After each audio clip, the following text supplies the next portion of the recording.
Okay, victory.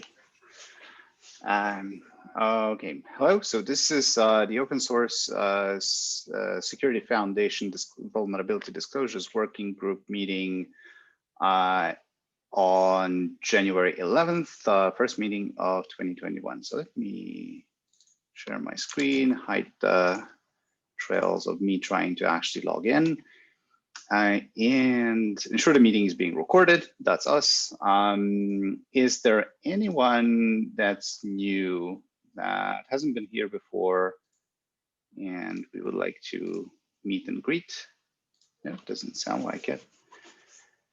Alrighty, so we have two topics on the agenda today. One of them was Jason was supposed to kickstart the discussion of the so-called second scenario of the deck that he was presenting the last time. And it doesn't seem like we have Jason around, so I don't want to like steal his thunder here. I suppose he might have been the victim of the Zoom calendaring issues. Do you folks feel you want to discuss this issue without Jason, or shall we like postpone this to our next meeting? If I remember correctly, in that slide deck, we had a scenario where we essentially had a library, we had a developer, researcher, and then we had an application that was consuming that library. And the second scenario was different in that the library was actually shipped and not in an application that an end user consumes, but it was shipped as a part of an operating system or a platform. And as far as I recall, we haven't explored that that use case at all. Do I remember correctly, or is that cool? That feels about right. Yeah. So like my personal feeling is that we should wait for Jason and let him kind of like flesh out that scenario. Do you all agree we would do that? I agree. Yeah.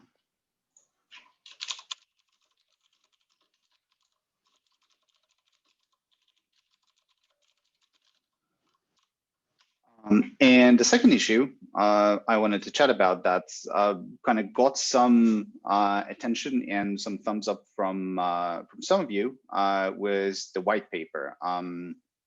And some time ago, we sort of started discussing, the personas, the pain points that those personas have in open source vulnerability disclosures. But then it wasn't quite sure what kind of deliverables we could work on to address some of those pain points. And I had this thought that even the stuff that we discuss in the working group meetings in and of itself contained like a lot of useful information that even if the participants of this working group were not obvious and are definitely not easy to find and definitely not in a single place. So that kind of gave me this idea that maybe before proceeding to working on tools or data formats and stuff like that, I think things that we have discussed before, maybe there would be a lot of value coming from just documenting stuff that we have either talked about or stuff that we have identified are problems.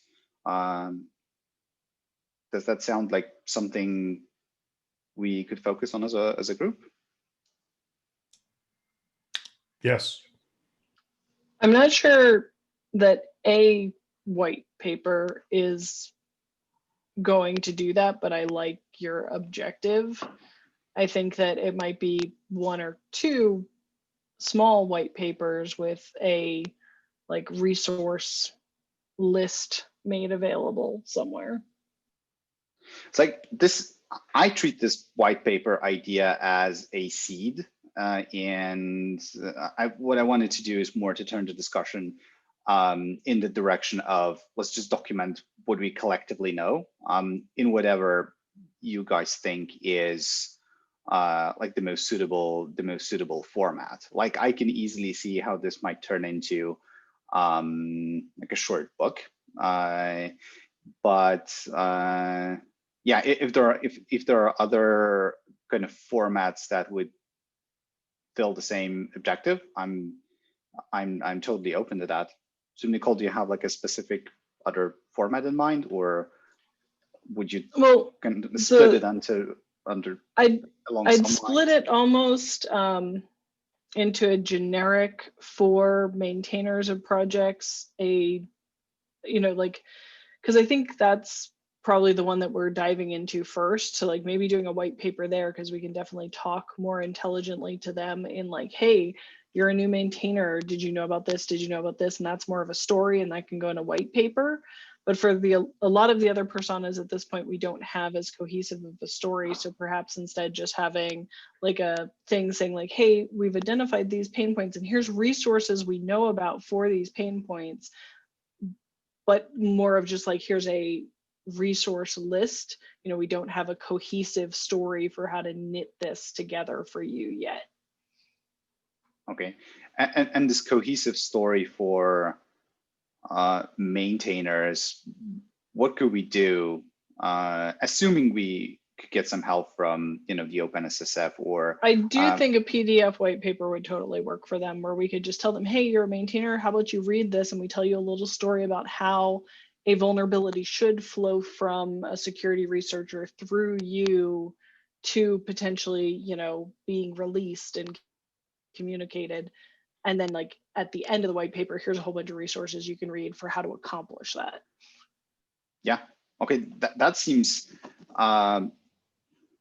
like something we could put together on our scale, like a relatively short time. And then a follow-up to that would be, yeah, like a knowledge base or an FAQ of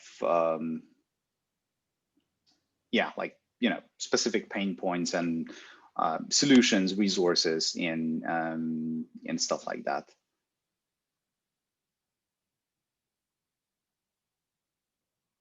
And you note that we absolutely can take that output and feed over to the best practices working group and make it part of our literature there. We're going to be doing some educational training, so that if we have a solid enough artifact, that's something we can help advertise and kind of cross pollinate between the groups. Yeah. Hey, developers, if you're looking to do secure coding, here's an aspect of it, and you some resources you need to be aware of.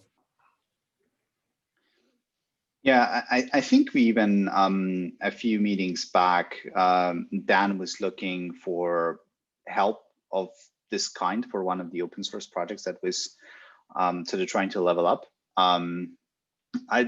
Do you know like who? Because I think someone reached out to them and chatted to them. Do you know who that was? We did. We had some folks on my team talked with the project. Turned out really well from our perspective, at least. It was a good chat. Okay, so based on that experience, like, would you be able to, I don't know, like flesh out maybe like a table of contents for like a document like that? And I will talk to my friend Wade and get him to kind of give me some notes on what they did, and we can definitely make that a reusable. Maybe it goes into this white paper, maybe it's training, who knows, but let me get that data for you. Yeah, okay. Like, I'm gonna not trying to like find too much work for us, but I can totally see how that might have like essentially the same content might be presented in a number of different formats. So maybe like a PDF white paper, but also maybe like something more interactive, like an online course, could also work. Or a presentation definitely could be like a companion to that. So of all of you, like, who would like to participate?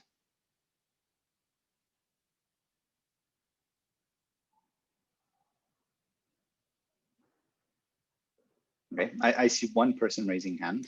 I will, and I'll email Wade. Hopefully this week I'll get that information. So by our next call, I should have those notes that I can put into our repo. Okay. All righty. So I like my gut feeling, and like, please correct me if I'm wrong or talk me out of it. But I think something that's fairly self-contained could be like a deliverable of this working group, but we don't have to work on it within the working group repository. I would actually like prefer to spin up a separate repository that would contain the content and where we could track work and you know, split it between ourselves. I'm not sure like how much I would be able to contribute as far as the content goes, but I would definitely like to help to sort of coordinate things and you know, reach out to the OpenSSF technical advisory committee to kind of check what kind of resources we could get from them. I think I saw Dan here on the call. So Dan, you mentioned that like we could potentially get some help with you know, like graphic design and maybe maybe marketing a little bit when we have the thing ready.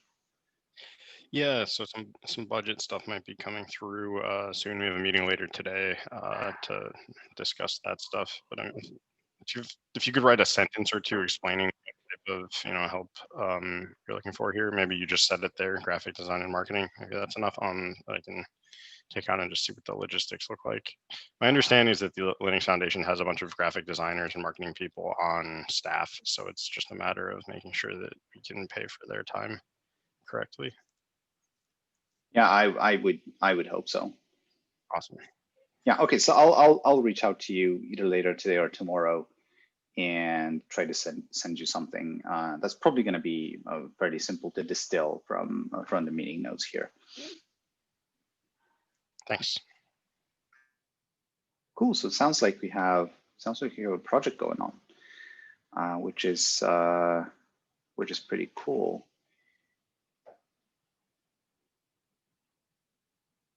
Is there anyone who would like to start like pursuing that second idea that Nicole had, like based on the pain points identified, like start collating together some sort of resources and even think about how we would kind of document them, like in a knowledge base? Where did we currently document the personas and the pain points? Right. So they're in a bunch of Google Docs. So okay, we didn't consolidate them yet because I know the last meeting I was able to attend before I took off. We were talking about putting them into Markdown somewhere. Yeah. So not yet. So what I did, I actually created a PR earlier today with the personas description, but this is just stolen from Jason's presentation. And I think this could be a good point to actually consolidate this with information we have gathered in those 4 or 5 Google Docs. So there's still some work to be done here.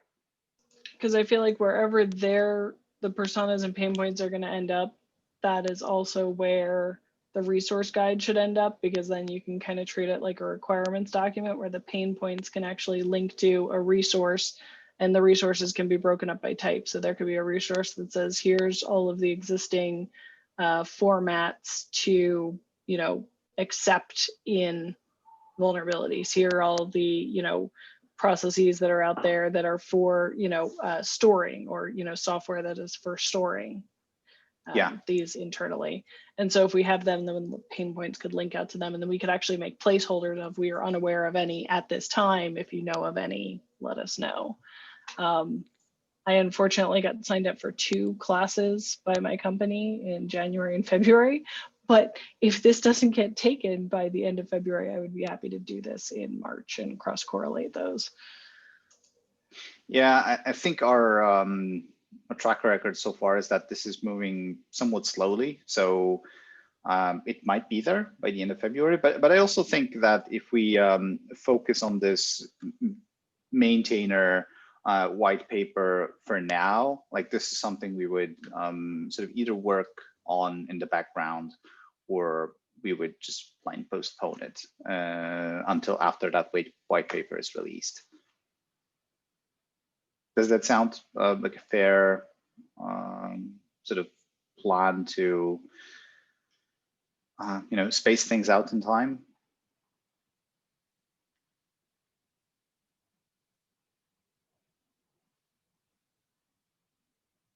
Cool.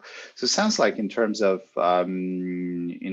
action items, we have, I will spin up that other repository, and Chris, if you could get that information from your friend, then we could collaborate there on like a table of contents. And I think when we have the table of contents, we can split the work among ourselves. So like work on individual sections. And when we have that, we can sort of enter more of like an editorial and polish mode.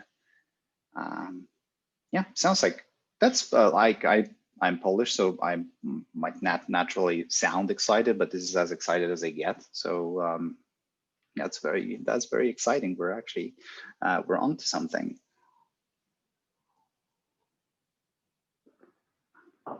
I will be very excited when that's done, because the project I work on the side, we've been trying to get manufacturers to implement vulnerability disclosure programs. And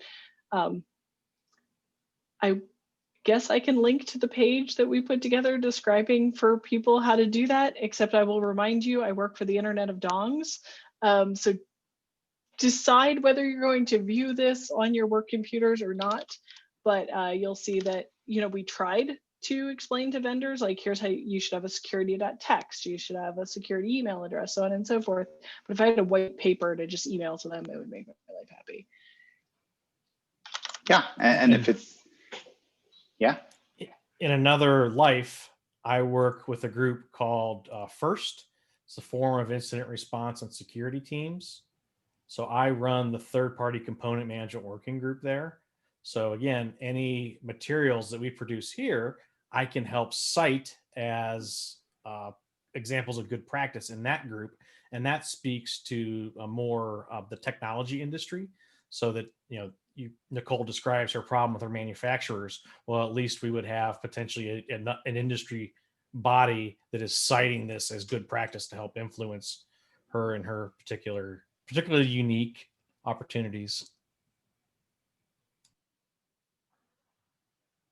Yeah, that would be great.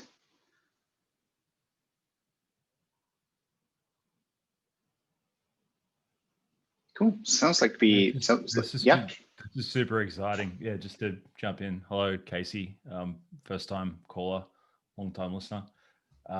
It's 3 a.m. here, so forgive me for not chiming in as you guys have gone along. I've been kind of spinning up on what we're working on, but what I've just heard at the back here, that sounds really cool. Like the need for that is so real. So this is a pretty exciting project. Oh, thanks for jumping in. Like 3 a.m. is quite a commitment. I'll sound tired, but I'm still pumped to be here. So this is very cool. Alrighty, so sorry for not noticing you at the very beginning. So maybe you we'll take that opportunity. You might introduce yourself to the group. Yeah, sure. Hello. My name's Casey Ellis. I am the founder of Bugcrowd. So I've been, monkeying about. Been a hacker and messing about with computers my entire life, but got into the kind of entrepreneur startup thing to really, do some of the stuff that we're talking about here. It's like, if there's this huge problem that we've got with people needing help securing this stuff and understanding what needs to happen, and then over here you've got this enormous group of people that really want to help but haven't really ever gotten an invite. That seems like a dumb problem to have. So how do we plug it in together? That was really the catalyst for starting Bugcrowd. So I've been doing that for 8 and a bit years, 9 years, something along those lines. Also started a project called Disclose.io, which is really kind of open source standardization of vulnerability disclosure policy. Doing it in a way that balances, ease of reading for non-legal and especially English as a second language audiences, but then also making it as legally complete and bilaterally safe as possible for both sides of the aisle. And yeah, that's been going on in various forms. It's kind of, Bugcrowd started a piece back in 2014, I think it was 2016, somewhere in there, between us, a collaboration between us and Cypher Law out of DC. That went along for a period of time. Then we basically hitched up with Amit Elazari and some of the work that was going on in Dropbox and other places at the time. And that kind of merged into Disclose.io. So that's kind of a side gig. It's obviously very closely related to Bugcrowd, but it's a standalone open source policy project that's probably good for you all to at least be aware of, because it kind of slipstreams into a lot of what we're talking about here. And I'll pause there. Yeah, so you caught my interest there. So how are there any open source projects that depend on it, or is it like an open source policy that's mostly adopted by companies? It's mostly adopted by organizations. Like, the idea is that most legal teams and companies haven't really contemplated how to do this before, and lawyers, when they're uncertain, they tend to write War and Peace, which the people doing the hacking subsequently refuse to read or just skip over. And then you end up with a whole bunch of legal risk around the whole thing. So we wanted to kind of, unfuck that problem, basically. And the other thing that we observed was there was a lot of basically copy pasta boilerplating on these legal templates going on anyway. So it's like, all right, how do we kind of corral some of that stuff in together, create something that, just becomes an authoritative source that people can use. It doesn't have any kind of, commercial interest attached to it. So it's not written in a certain way to support, the needs of a particular platform or a particular entity. It just needs to be available. And really, like, the goal of the project is to make, the friction around adopting vulnerability disclosure, particularly on the legal side, as low as possible. And even to start to make it actually kind of attractive to an organization. So the other thing that we're doing is really reinforcing best practice, like this whole idea of legal safe harbor and making sure that there's, clauses like authorization against, the threat of something like CFAA, exemption for any kind of any circumvention laws that would kick in or potentially be in play, exemption from the terms of service, all those different things. That's, if you've got that, then you're really thinking this stuff through, and you're actually kind of a little bit higher up the rung from a maturity and a sophistication standpoint.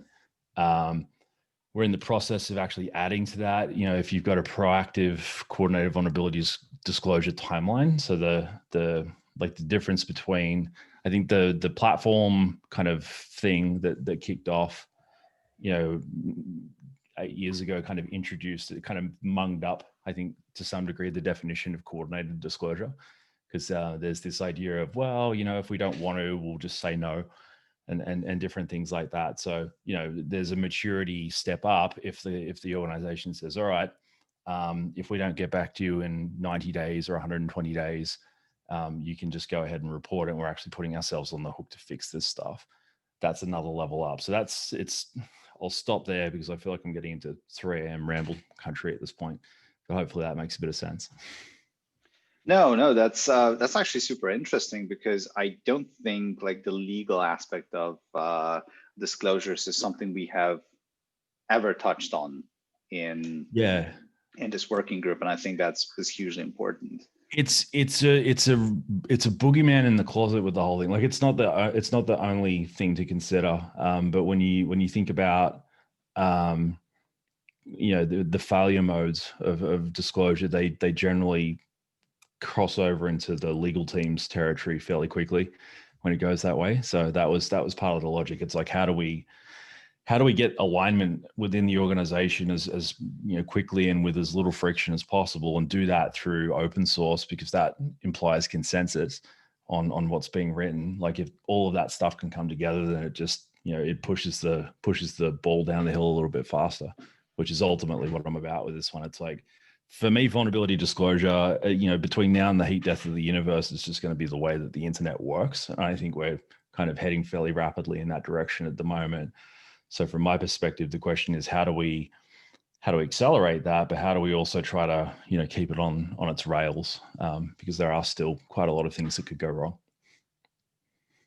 Yeah, definitely. So what I'm thinking, like, I don't want to abuse the 3 a.m. on your side, but I think, You're right. yeah, at some point it would be great to use this forum here in this working group to kind of chat about like the legal side of things as well. Especially that, like, I have absolutely zero knowledge myself on how to apply this to, say, like an open source project that's run by volunteers, because like for open source projects that are backed by tech companies, like I can totally see how that works. However, for like, just a developer publishing their open source project, it's like, hell knows. So like that's something I would be super interested to explore at some point. Most definitely. And I think the thing that comes in here, that I already heard a fair bit, like the idea of third party vendor coordination and kind of downstream, supply chain reporting, disclosure, notification, all that kind of stuff. Like how does authorization transit different entities, especially when you don't know necessarily at the outset how many entities there are going to be in that mix? Like it gets weird, like very, very quickly, which is, another part of the drive towards simplicity in the initial language. Like if you can make it like kind of go with the whole like simple is strong philosophy as your foundational boilerplate, then you can add things to it as it gets more complicated if and when you need that. So yeah, I mean, it's been really interesting because it's, CISA pointed at it as a part of their election administrator advice handbook that they released back in July. A bunch of the voting machine vendors, we went hammer and tong on trying to get this stuff, trying to build awareness around this, around election security, because we knew that the kind of information warfare and cybersecurity thing would probably clash, which sure enough they did. And vulnerable disclosure is a way to say, hey, look, here's a thing that we did to reduce the risk and actually increase the transparency of the process. That was something that we've been working on for about probably 18 months. And, a bunch of the vendors picked up the language and different things like that. So I wouldn't say it's been like heavily adopted in open source as a like directed thing. There hasn't been like a, hey, let's do this in that area, but definitely in a bunch of other areas. And I think this is one of those ones where, thinking through some of those use cases and being able to extend the boilerplates into FOSS and into like downstream supply chain users of FOSS, that'll be a fun thing to do. Yeah, that sounds super interesting. This is something I like one of those areas. This is kind of fascinating about this whole vulnerability disclosure. Like I haven't thought about it. Yeah. And when you think about what we do at Bugcrowd, like we sit in the middle of a ton of all of this and basically try to act as translator and keep, everyone talking the same language and get important information from A to B. So, in that position, you experience a lot of the failure modes very quickly just because of the throughput and the diversity of what's going on. It's not something that's necessarily intuitive when you look at it from the outside in. But when you start doing it at scale, these sorts of things pop up quite quickly because it's, it's basically uncertainty as a service, right? So you kind of end up fuzzing like the different things that could go wrong. Unintended consequences as a service is how I like to frame it sometimes. Failure modes. Art knows what I'm talking about. Oh my God.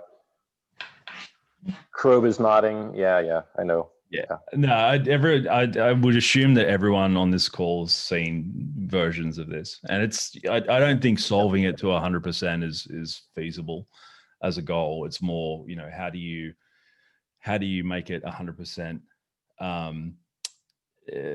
less difficult to screw up in the first place, and then hopefully that'll get you a bit further along and you can be more mature by the time those failure modes kick in. I hope this isn't going too far off the rails in this direction, but I'd like to just emphasize one thing Casey said.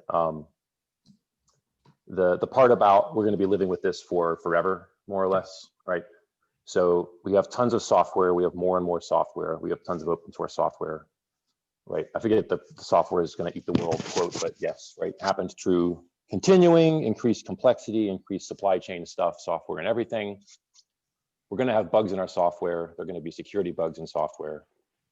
So there was a 0% chance of having completely secure software and no vulnerabilities. So we're going to have vulnerabilities. There's all sorts of things you can do to have less. Please do them. Don't get me wrong. We should do security coding and good SDL and all that stuff. But we're always going to have stuff out in production. So coordinated disclosure needs to be basically boring, normal, mundane. Everyone does it. You can outsource it to a platform. You can do it yourself, but 100%. living with this, it's here forever. Don't treat them as special. We have to make this just routine, efficient, go, go, go. I'm kind of really looking forward to this being boring, because it was like there was a period of like extreme excitement around Bounty that went for a couple of years in there. And I do recall talking to the team and basically saying, hey, enjoy this, because if we do it right, it's going to end up kind of boring. And that's actually going to be a good thing. Like that's sort of the state that we want, where this becomes just the way that the internet works. And, we get to play a role in facilitating that.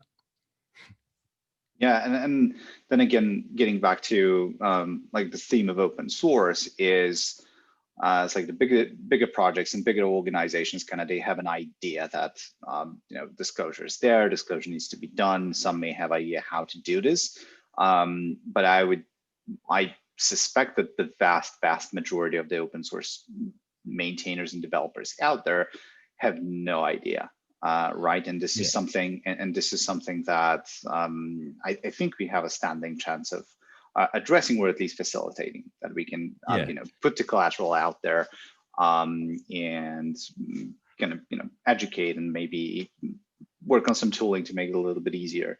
But I think based on the last couple of months of us sitting here chatting, exchanging experiences, seems like the sort of foundation of awareness is also something that's is tremendously important, and 100%. like it sort of percolates very, very slowly in the community.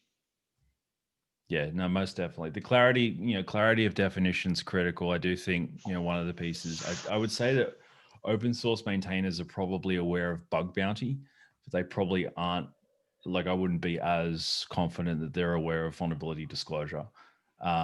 That's like, oh, I don't need to do a bug bounty program because, I don't have money, or I don't want to do that, or it's stupid, or whatever the reason is not to do that. Usually I'm just too busy as an open source maintainer. But then if that excludes them from receiving input from the outside world on security stuff, just in general, then there's a definition issue that we're tripping over at that point. And I see that everywhere. Like that's honestly my kind of hill that I'm quietly dying on in a lot of different areas at the moment, because bug bounty, I think, served the concept well to get people used to the idea of hackers not all being like evil and stuff, and kind of catalyzing that. It was useful for that, but then it became kind of almost the dominant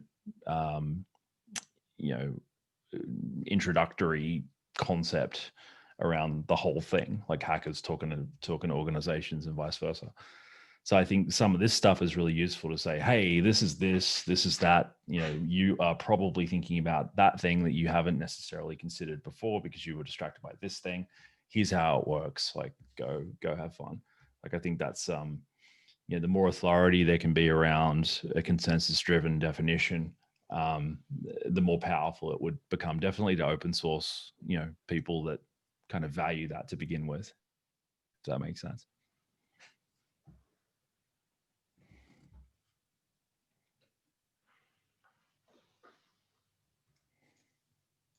Definitely makes sense. Yeah, so thanks for bringing this up. This is I think this opens up a whole new sort of line of inquiry and just things for us to consider. Alrighty, it looks like in Jason's absence, we have exhausted the agenda. Is there anything that you folks want to chat about? Something we should have discussed but haven't?